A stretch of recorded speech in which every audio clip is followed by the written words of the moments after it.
Como bien dijo y como bien se leyó, llevamos ya varios domingos, ya más de un mes, quizás 2 meses, hablando acerca del libro de los jueces. Y cada vez que vamos avanzando con el libro de los jueces y los capítulos, vemos que hay más dificultades en los líderes que gobernaban a Israel en esos tiempos, ¿no? Ya se empieza a empeorar la situación del liderazgo, no solamente del pueblo, sino de aquellos que lo lideraban. Lo vimos con Gedeón la semana pasada, cuando después de que hacer tantas cosas buenas como hizo, después al final terminó creando un éfodo, un ídolo, y el pueblo se lanzó tras la idolatría. Terminó mal Gedeón, una pena, ¿no?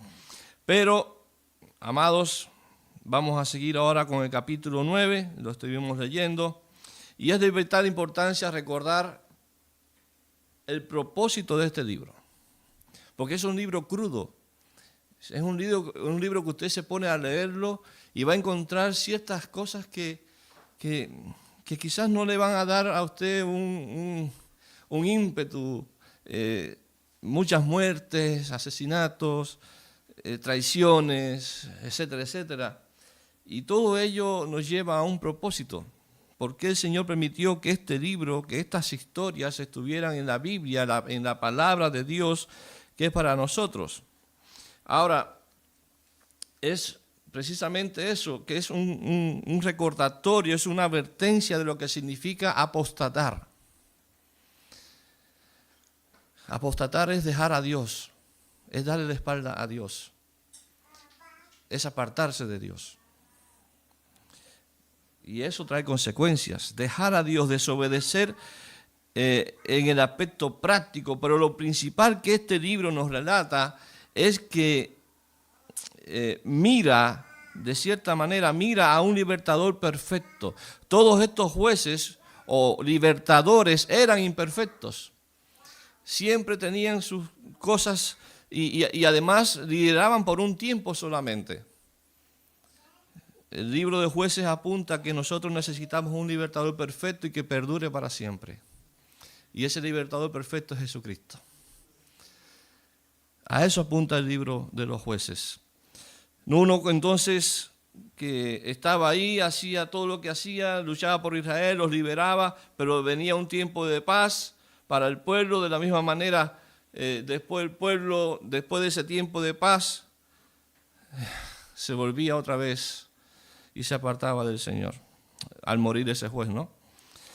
Entonces, el libro de Jueces apunta a ese Salvador, al Señor Jesucristo, al Salvador perfecto, al que trae la paz eterna con Dios, al que liberta para siempre a su pueblo, el que lo salva pagando con su propia vida. Ese fue Jesucristo, el príncipe de paz. Entonces, hasta el capítulo 8, que vimos la semana pasada, hemos visto a hombres y mujeres escogidos por Dios.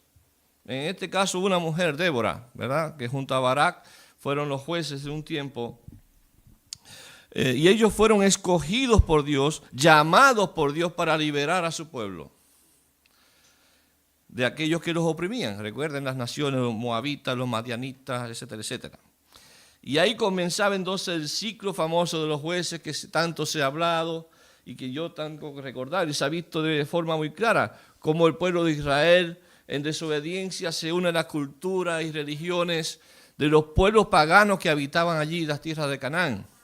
Dejan a Dios, olvidan a Dios, se enrolan en la idolatría, luego son subyugados, son esclavizados, son oprimidos por estas naciones. Esa opresión dura años y es cuando se acuerdan de que Dios existe, cuando llega el problema, ¿no?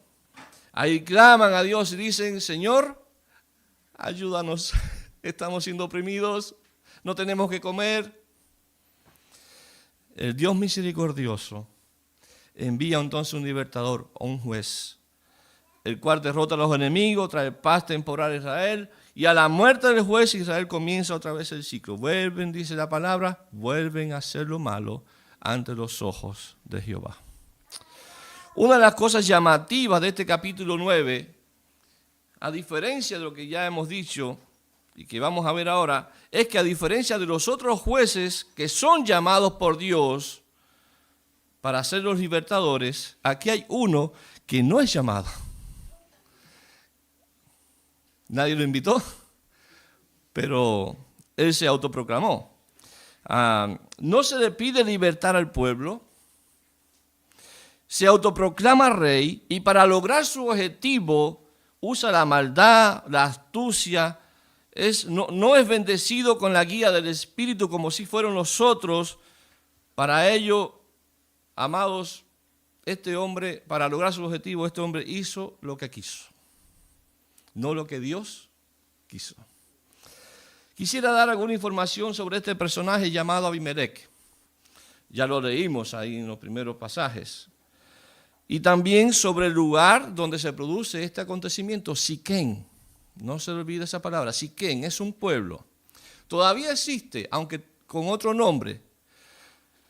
Si mal no recuerdo, es Nablus en el día de hoy, ¿ya? Ahí en Israel. Sobre Abimelec, vamos a ver algunos detalles, alguna información sobre Abimelec. Era hijo de Gedeón o Jerobal, pero no con su esposa, sino con una esclava, con una concubina. ¿Ok?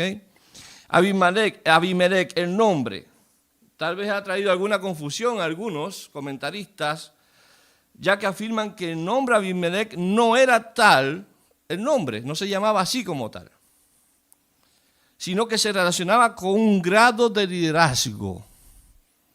¿Ok? Por ejemplo, el grado de liderazgo de los egipcios, ¿cuál era? Faraón. El de los romanos era César. Para los filisteos era Abimelec. Ese era como el rango. Entonces, para esas personas que habitaban allí Canaán. Hay otro comentarista que indican que efectivamente era el nombre, literalmente ese era el nombre de él. Ese es tu nombre, Abimelec. Y ya vimos lo que significaba con Robin la semana pasada, que significa mi padre es rey. Gedeón, quien no quería ser rey, le dijo y le puso a Abimelec, o sea, mi padre es rey. Una contradicción ahí tuvo Gedeón. Ya su corazón estaba lejos un poco de Dios.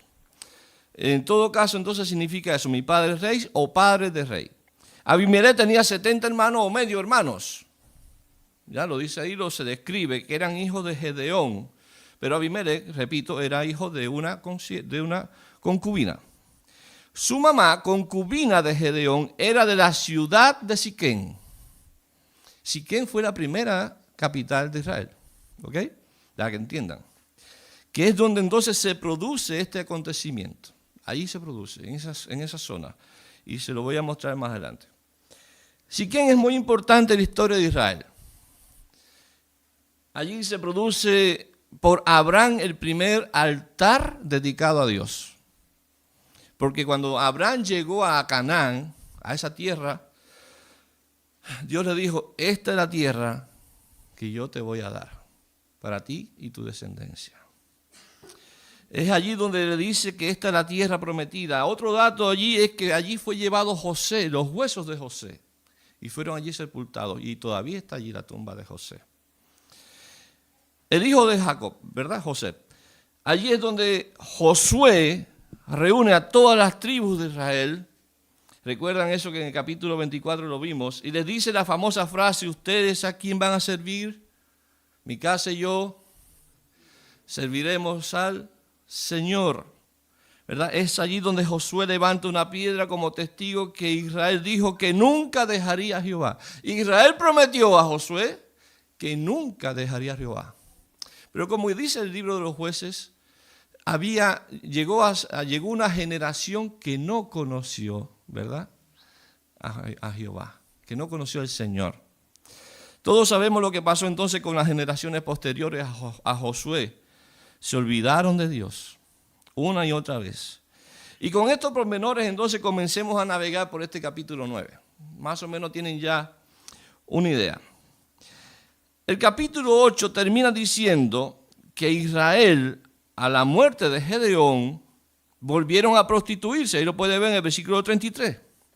Pero aconteció que cuando murió Gedeón, los hijos de Israel volvieron a prostituirse yendo tras los Baales y escogieron por Dios a Baal-Berit. Otra vez se prostituyeron, otra vez comenzaron con idolatría. Ese Baal-Berit significa Dios de pacto. Mire usted, Dios de pacto. Y curiosamente, allí, en ese lugar, Dios le dijo a Abraham que esa era la tierra del pacto, la tierra prometida, la tierra que el Señor había prometido a Abraham. Ahora, Israel hace pacto con un ídolo y le pone por nombre Dios de pacto, Baal-Berit.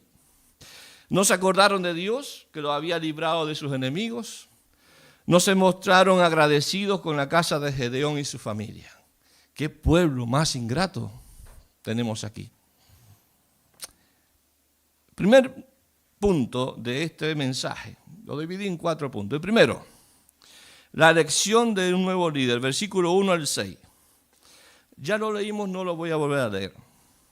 Vemos ahí a Abimelech con sed de ser el nuevo rey. No era rey, el nuevo juez o el nuevo líder de Israel. Todavía Israel no elegía al rey. ¿Cuál fue el primer rey de Israel? Saúl. Mucho después, ¿verdad? Bajo el liderazgo del juez Samuel. Entonces, vamos a verlo de forma resumida. Primero, Abimelech fue a Siquén, dice. Él vivía en Ofra, de donde era su padre Gedeón. Todo estaba cerca, un lugar de otro. Sin embargo, fue hasta la tierra de su madre. ¿Por qué fue allá? Dice ahí el pasaje, porque allí en Siquén vivían los hermanos de su madre, la familia del padre de su madre, y necesitaba de ellos para sus ambiciones. En otras palabras, era eso. El verso 2 dice que habla de la astucia de Abimelech. Proclamar, dice Abimelech, ustedes deben proclamar a todos los oídos de Siquén, o sea, a todo el pueblo, vayan casa por casa y informen de esto que está pasando, que yo quiero ser el nuevo líder de Israel. Dice, proclamen a todos los oídos de Siquén lo siguiente. Como que puso ahí sembró algo en la mente. ¿Por qué dejarse gobernar por 70 hombres? Los hijos de Gedeón. ¿No es mejor que os gobierne uno solo? ¿Y ese solo quién es? Ese solo soy yo. ¿Qué mejor que yo? Que vuestro hueso, que soy de vuestro hueso y de vuestra carne, de vuestra sangre. Ustedes son mis hermanos. ¡Wow! ¡Qué astucia! Entonces, deben de considerar, amados, que Abimelech era un hijo ilegítimo. Ilegítimo. Por ende, él no tendría herencia. Él no tendría herencia, ni mucho menos podría acceder a un cargo de líder o juez o rey, como se le llamaba. No podía. Toda la familia de la mamá de Abimelech divulgó entonces la noticia, eso narra del 1 al 6, del capítulo 9, del versículo 1 al 6. Toda la familia de la mamá de Abimelech divulgó la noticia y el pueblo de Siquén llegó a la sabia conclusión de que ese era el hombre. De que ese era el hombre que debían de proclamar rey, porque era astuto, era elocuente orador, el que es de nuestra sangre, es de nuestro amigote, para decirlo de esa manera, nuestro amigo o nuestro familiar. ¿Cómo se consuma la fechoría? El verso 4 relata que del templo de Baal-Berit, el ídolo llamado Dios de pacto, para ellos, de los dineros que se recaudaban allí, dieron a este astuto y ambicioso hombre la suma de 70 ciclos de plata. O sea, 114 gramos de plata. Si eran 70 por 114, aproximadamente son cerca de 8 kilos de plata. Para la época era mucho, seguramente, ¿no? Vamos a ver algunas imágenes para que nos ubiquemos también geográficamente de lo que estaba allí aconteciendo. Espero que se pueda ver porque vi ahorita que había problemas con las pantallas. Y si no se puede ver, pues continuamos. Me avisa por favor, Jaime. Porque yo no lo tengo ya. Ok. Pueden ver ahí la primera imagen donde está ubicada Siquén. Ahí el círculo está rojo, ¿verdad? Ahí lo ubican. Ahí está el monte Gerizim, monte Ebal. Entre esos montes está Siquén. Un poquito más, donde dice Tebes, un poquito más hacia abajo, está la ciudad, una ciudad que al final del capítulo vamos a ver que se llama, creo que así se llama también, Tebes. ¿Ok? Entonces, para que estén ubicados geográficamente donde está Siquén, vamos a la otra imagen, por favor. Ahí están los dos montes, el monte Gerizim, el monte de la izquierda, el monte Ebal, el monte de la derecha. Ambos llamados el monte de la bendición y Ebal de la maldición. ¿Ok? Y ahí se ve el caserío entre medios, eso es Siquén. Claro, esta imagen es más actual. Vamos a lo siguiente. Eso que ven ahí en círculo, ¿saben qué cosa es? Es el templo de Baal-Berith, del antiguo Siquén. De las excavaciones que hicieron, encontraron la ciudad antigua, esa ciudad de los tiempos de los jueces, y ahí está descrito el templo de Baal-Berith. De ahí sacaron las lucas que usaron para las fechorías de ese lugar. Sigamos la otra imagen.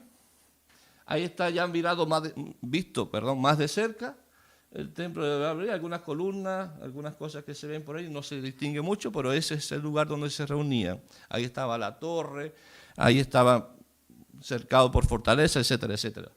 Una fortaleza, sigamos. Era todo, parece. Ruinas del templo de Baal-Berith en Siquén. Sí, parece que era todo lo que tenía. Ya nos ubicamos geográficamente y nos trasladamos al lugar exacto donde ocurrió esta historia. Hoy está ahí en Israel. A mí me encanta eso, me encanta esta parte de la historia, ver lugares donde usted en un libro de repente puede ver que el lugar existió y ahí está. La Biblia no se equivoca. Es un sello de garantía para los historiadores. Ok, desde ese lugar que vimos ahí, salió el dinero para Abimelech. Desde ese lugar. La provisión salió para este hombre y esa provisión no procedía de Dios, procedía de la idolatría. Dios a él no lo bendijo, Dios a él no lo llamó, ni le dio ningún tipo de señal, absolutamente nada. Él hizo todo, y grave eso, a su manera. Por tal motivo, algunos comentaristas no lo consideran juez de Israel. Estuve buscando algunos comentarios y algunos se saltan de Gedeón y se saltan a Abimelech. No lo consideran, se saltan al capítulo 10, que se llama Tola. Por la manera que no le llamó Dios a libertar. El pueblo no era oprimido por una nación ajena. Las circunstancias que llevaron a pedir un juez o a elegir un juez no era la de este caso. Y algunos lo sacaron del listado de jueces. Entonces, él hizo una especie de guerra civil. Además que el alcance de su liderazgo, lo vieron en la primera imagen, Siquén, está todo muy chiquitito. No tenía un gran alcance territorial el liderazgo de este hombre. El verso 4 dice, y le dieron 70 ciclos de plata del templo de Baal-Berith, ahí lo vimos, con los cuales Abimelech adquirió hombres ociosos y vagabundos que le siguieron. ¿Qué hizo con el dinero? Pagó a hombres ociosos y vagabundos. Verso 5, yendo a casa de Gedeón en Ofra, se fue para allá, para la casa de sus hermanos, de su padre, donde él vivía, mató a sus hermanos. Dice la Biblia 70 varones, Claramente, si eran 70 hermanos y uno escapó, porque vemos más adelante que uno escapó, no mató a los 70. Además, si lo consideramos a él, eran 68 hermanos los que mató. ¿Verdad? 70 varones, hijos de Gedeón, eran hijos legítimos, solo uno escapó, Jotán, el menor de Gedeón, el hijo menor. Se escondió y se escapó. Verso 6, de esa manera fue elegido rey Abimelech por los de Siquén y toda la casa de Milo. No se sabe cuál era la casa de Milo. La verdad, todos los comentarios que busqué, ninguno comentaba nada, como que algunos decían que, o especulaban, que podría ser una pequeña población que contenía una especie de murallas, torres, que creo que significa Milo en realidad. Y otros planteaban que era literalmente una familia que era numerosa, de gran influencia en la zona, que le apoyaba y le apoyó en su proclamación de rey. Lo que haya sido, hermanos, todo concuerda con que fue proclamado en aquel lugar. Entonces, de esta manera llega el poder este hombre, sin nada de Dios en sus acciones y sus decisiones. Sin nada de Dios. Grábese eso. En el punto número 1, entonces, vimos la elección del nuevo líder. ¿Cómo fue que se llevó a cabo? En segundo lugar, y José, te pido si me puedes traer agua, por favor. En segundo lugar, vamos a ver las advertencias de Jotán sobre el nuevo rey elegido. Jotán, habíamos dicho que era el menor de los hijos de Gedeón, por poco se salvó de morir como sus hermanos. Al enfrentarse o al enterarse, dice ahí el versículo 7 en adelante, al enterarse de la designación de Abimelech, su medio hermano, gracias José,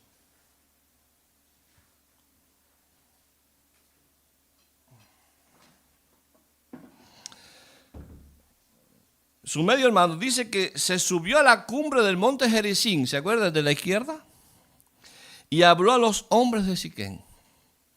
No se sabe si subió solo al monte Gerizim. Y desde allí dice que habló a los hombres de Siquén, o si había alguna multitud reunida, que yo no lo veo en ese pasaje. Lo más probable es lo primero, que subió solo. Y como el pueblo estaba en un valle entre dos cerros, entre el monte Gerizim y el monte Ebal al medio, y estaba muy cercado, muy pegadito, tal vez él habló allí solo y podía escucharse. De hecho, así lo hicieron los israelitas cuando pasaron el Jordán con Josué, por mandato de Moisés. Falta mucho. En Josué capítulo 8 hicieron eso. En Deuteronomio capítulo 11 y en Deuteronomio capítulo 27, ustedes pueden ver lo que hicieron los israelitas cuando pasaron el Jordán. En Deuteronomio puede ver la orden que dio Moisés y en Josué 8 puede ver cómo la concretaron.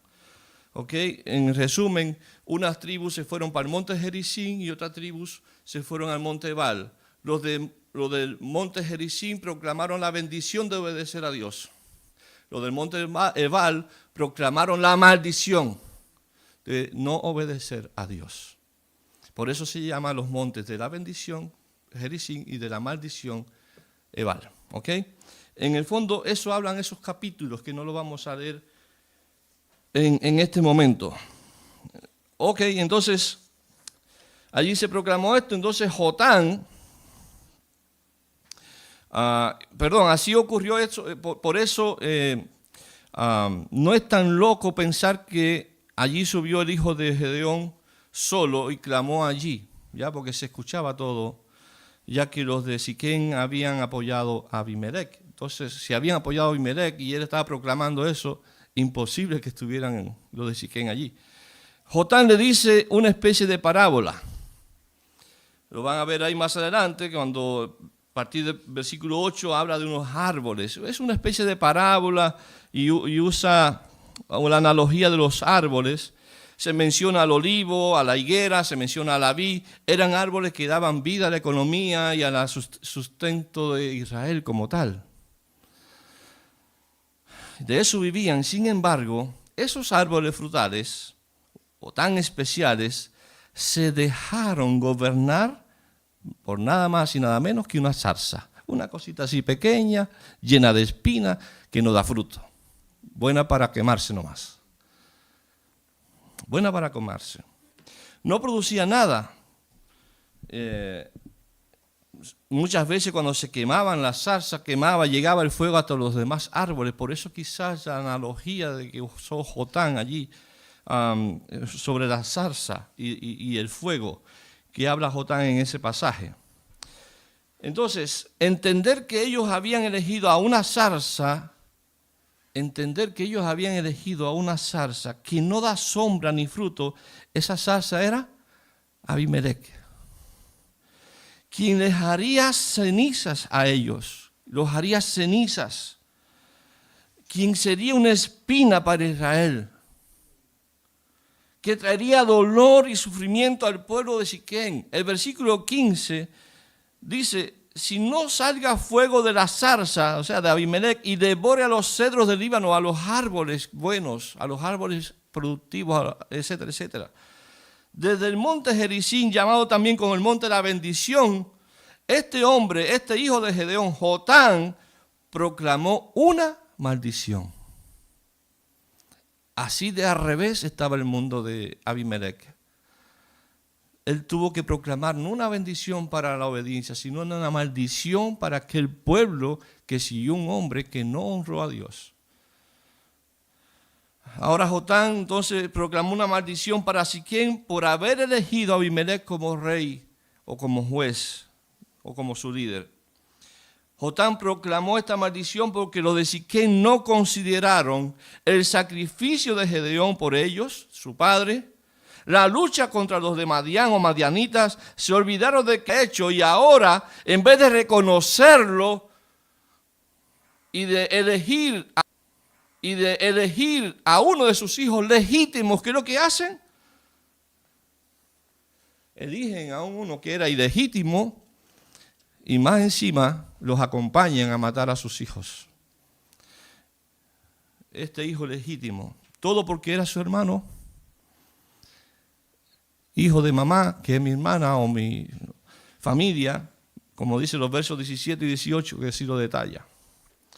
Jotán entonces había pronunciado una especie de profecía, o mejor dicho, de maldición, sobre la relación entre los de Siquén y Abimelec. Verso 20, la voy a leer. Verso 20. Verso 19 voy a leer. Y si con verdad y con integridad habéis procedido hoy con Jerobal, con Gedeón, y con su casa, o sea, su familia, que gocéis de Abimelec y él goce de vosotros. ¿Fue así? No fue así. No fueron íntegros. Verso 20. Y si no fueron íntegros, fuego salga, escucha esa palabra, fuego salga de Abimelec que consuma a los de Siquén y a la casa de Milo, y fuego salga de los de Siquén y de la casa de Milo que consuma a Abimelec. Ahí está la maldición,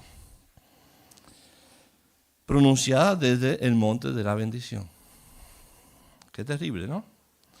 Luego de esto dice que Jotán huye y se esconde y nada más. No se habló nada más de él.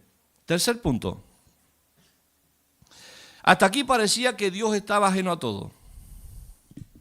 Abimelec haciendo todo a su antojo y Dios ni siquiera se mencionaba. Pero en su error, es un error pensar que la maldad se queda sin justicia.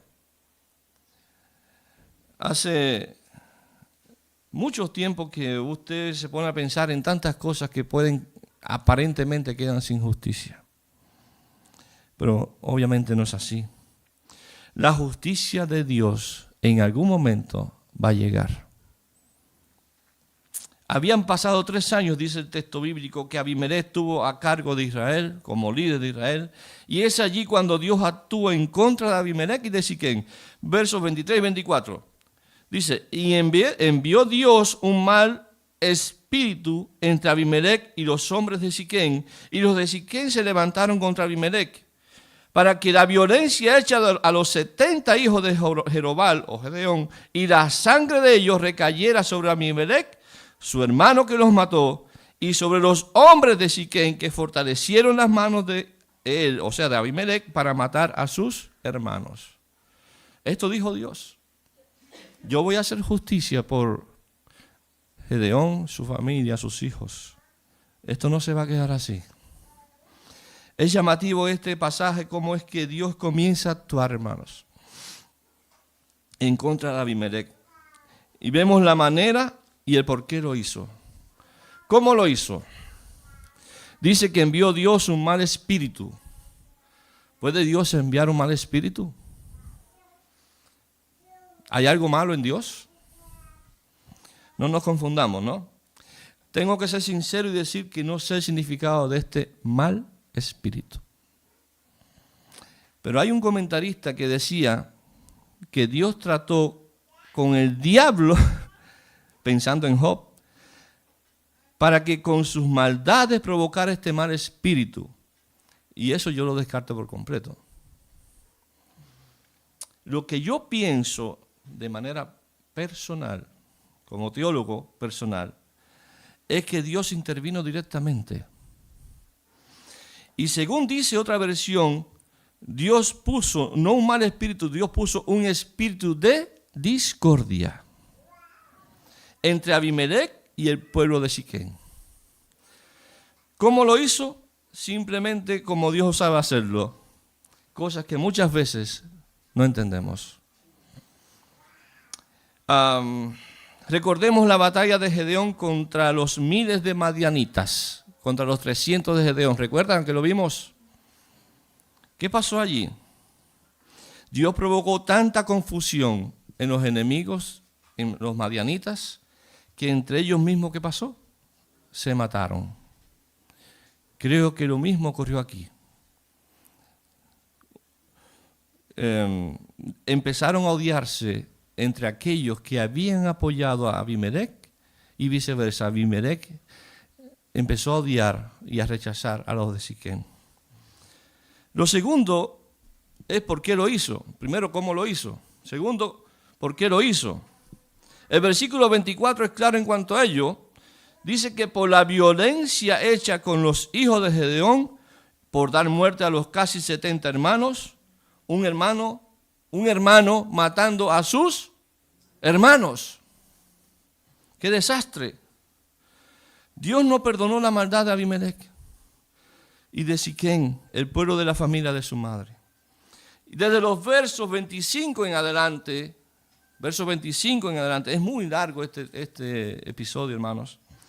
Se narra cómo fue que se vio esa discordia entre Abimelech y los de Siquén. Y cómo es que llegan a pelear entre ellos. No lo voy a leer porque si no el tiempo se nos va.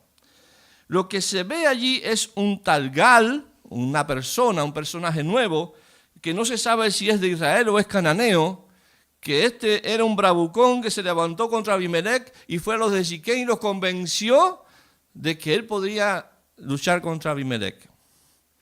Bueno, quería también arreglar las cosas a su manera. Y hizo que Siquén la apoyara en contra de Abimelech. Pero fue fallido su intento. Al final de la pelea, Gal huyó y hubo muchos muertos. El bravucón tuvo que arrancar. Llegamos al verso 45, donde se dice que Abimelech sitió la ciudad y mató al pueblo que estaba en ella. Sitió la ciudad de Siquén. Recordemos que este pueblo lo había apoyado e incluso ofrendado, e incluso fueron ellos los que lo hicieron rey, supuesto rey. Ahora ellos mismos recibieron la recompensa de sus propias decisiones. Cuarto punto, la retribución por la maldad.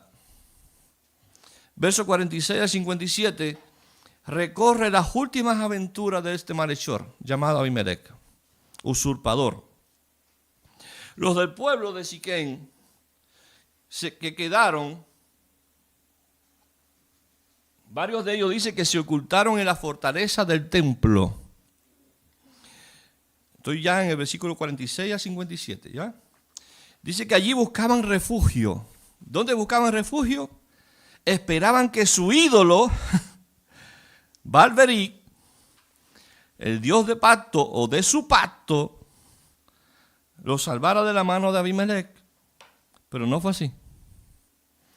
Abimelech, en un nuevo acto de maldad, fue a un monte que hizo, cortó ramas de los árboles y con ellas hizo, todos sus seguidores cortaron ramas de los árboles y con ellas prendieron fuego a la fortaleza donde se refugiaban hombres y mujeres. Dice el verso 49 que murieron como 1000 hombres y 1000 mujeres quemados por Abimelech. Qué maldad tan grande. Allí entonces en la ciudad había una fortificación, pero no sirvió de nada. Luego de eso, no saciado de tanta muerte, fue a Tebes. Les mencioné que había otra ciudad más al norte, se llama Tebes, una ciudad que está al norte de Siquem, muy cerca de Siquem. Y allí en la ciudad había una fortificación, una muralla, y Abimelech fue con la misma intención: prender fuego y matar a todo el pueblo allí refugiado. ¿Se acuerdan de la maldición de Jotán? De esa salsa va a salir ¿qué cosa? Fuego. Ya quemó a Siquem y ahora iba por otra ciudad que estaba cerca. Entonces, iba con la misma intención de prender fuego y matar a todo el pueblo allí refugiado, a todos. Sin embargo, en intento de quemar, dice que una mujer deja caer sobre la cabeza de Abimelech una rueda de molino con la que hacían antes, trituraban el trigo para hacer harina, por ejemplo, o con lo que trituraban también donde sacan el aceite de oliva. ¿Ah? Las aceitunas podría ser. Ok, gracias. Sin embargo, esta mujer deja caer sobre la cabeza de Abimelech una piedra de molino y lo deja malherido. Fue cuando Abimelech pide a su escudero, a quien le acompañaba, que lo mate. Saca tu espada y mátame, porque para mí sería ya lo último, haber sido muerto por una mujer. Por favor, mátame tú. Lo que no sabe Abimelech es que igual quedó registrado. ¿Verdad? Quedó registrado la historia que fue una mujer quien lo mató en el fondo. Iba a morirse de eso si no lo mata el escudero. Entendiendo así cuánto orgullo había en su corazón, hermanos. El escudero tomó su espada y terminó con la vida de Abimelech. Los versos entonces 56 y 57, para terminar, estos dejan claro que aunque aparentemente Dios estaba ausente, no era así. Y el versículo 57 habla de la maldición de Jotán, la que aparece en el verso 20. Hasta aquí el episodio de Israel. Pero no se ha terminado esto. ¿Qué nos enseña todo esto? Esta fea historia de la vida de Israel. Vamos a ver algunas conclusiones y aplicaciones para nuestra realidad de hoy. Vimos a un hombre que se autopostuló a ser líder, que no teniendo ninguna manera de llegar a ser líder o rey, hizo todo lo que hizo para lograr sus objetivos. No importando el mal, la manera de hacerlo, él quería lograr su objetivo, ser el líder principal. Al ser hijo ilegítimo de Gedeón, con una esclava, Abimelech no podía nunca acceder al trono. La única manera de hacerlo fue matando. Ahora, para lograrlo necesito personas también que le escuchaban, que le escucharan, que le prestaran su oído, que lo apoyaran en sus pretensiones personales, en sus ambiciones personales. Usó a la familia de su madre, hermanos y padre.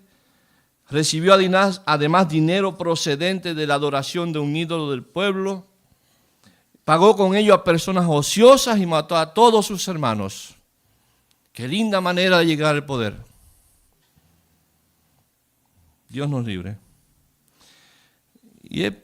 Tengo dos aplicaciones importantes para esta conclusión que acabo de leer. Tal vez tenga más, pero no podemos gastar todo el día en cada detalle, ¿verdad?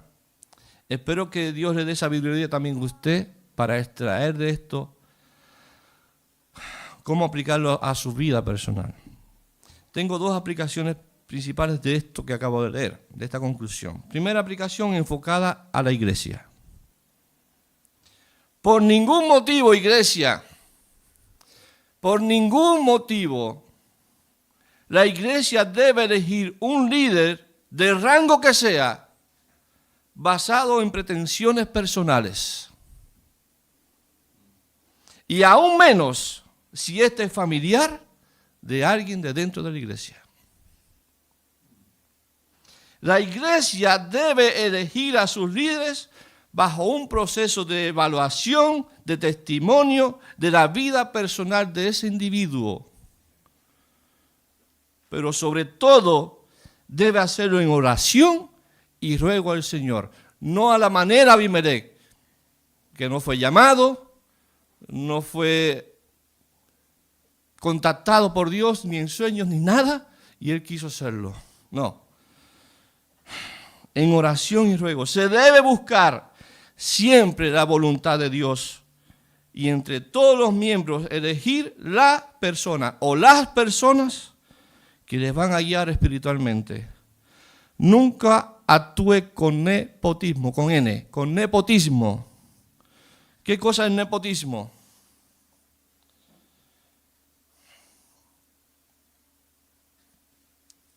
Utilización de un cargo para designar a familiares o amigos en determinados empleos o concederles otros tipos de favores, al margen del principio de mérito o capacidad. Iglesia, nos libre el Señor de llevar a la práctica algo tan dañino. No podemos. Ahora, eso es a la iglesia, enfocada a la iglesia, la aplicación. Enfocada a la persona, al individuo, a usted personalmente, individualmente. En tu vida personal, podrías estar deseando algún cargo o puesto de trabajo o de liderazgo dentro de la iglesia. Y como ves que no puedes por tus competencias o porque hay otros muchos antes que tú, nunca, pero nunca se te ocurra actuar pisoteando a los demás, acusándolos falsamente, como dice acá un término chileno, acerruchando el piso a los demás. Nunca mientas de otros para ser tú el que ocupe un lugar que aún no te corresponde. Aprende a respetar los tiempos y las oportunidades que Dios te da. No trates de obtener nada, absolutamente nada, que no te corresponde. Si Dios no te lo ha dado, no lo ocupes. No lo quieras a la fuerza, porque como ve, la justicia llegará. En la historia vimos la actitud de dos hombres, la de Abimelech y la de Jotán. Este último significa Dios es perfecto, su nombre significa eso. Qué bonito. Su actitud fue la de persuadir a los de Siquén para que reflexionaran en lo que habían hecho. Él no tomó la venganza en sus manos, habían matado a sus hermanos. Él no tomó la venganza en sus manos, puso a Dios como testigo. Si mal no recuerdo, en el verso 7, que lo dice allí, aquí es, cuando se lo dijeron a Jotán, fue y se puso en la cumbre del monte Gerizim y alzando su voz clamó, le dijo, oídme, varones de Siquén, y así os oiga Dios. Siempre Dios delante en cada decisión. Entonces, no tomó venganza, puso a Dios como testigo y con claridad y verdad expuso el peligro de haber elegido a la zarza como rey. Creo firmemente en este modelo de defensa. Pues cuando algo nos sucede, la sed de venganza a veces ronda nuestras cabezas. Y buscamos nosotros mismos solucionar las cosas a nuestra manera, my way. Cuando es Dios quien se debe encargar, y de seguro se encargará de cada injusticia cometida contra vosotros. Mira venganza, dice el Señor, yo pagaré. Hoy hay muchos casos de injusticia en tu contra, tal vez. Tal vez y aparentemente han asesinado cada sueño que has tenido. Lo primero, no busques un culpable. Ve a Dios en todo ello. Él sabe el porqué de tu situación. Lo sabe, lo conoce. Nunca aparte tu mirada del Señor. Haz conforme a su voluntad. Porque esa voluntad de Él es agradable y es perfecta. Por otro lado, si escuchas los consejos de Jotán, si hay algún Jotán a tu alrededor que te exhorta y te hace reflexionar sobre tu actitud, no lo desprecies. Escúchalo. Y si ves que procede de Dios, no rechaces el consejo. No rechaces la exhortación. Arrepiéntete, cambia de dirección y de actitud. Hay muchos que escuchan, pero insisten en sus malas acciones. No olvidar que el fuego llegó un día a Siquén por no escuchar. Y la espada de Abimelech llegó a Abimelech por su maldad. De todas maneras, Dios traerá todas nuestras acciones, todas serán retribuidas. Preocúpate de sembrar bien, porque si siembras maldad, si siembras murmuración, si siembras envidia, si siembras egoísmo, si siembras orgullo, si siembras enemistades, si siembras ira, entonces no esperes cosechar algo bueno. Siembra el bien, siembra paz, siembra verdad.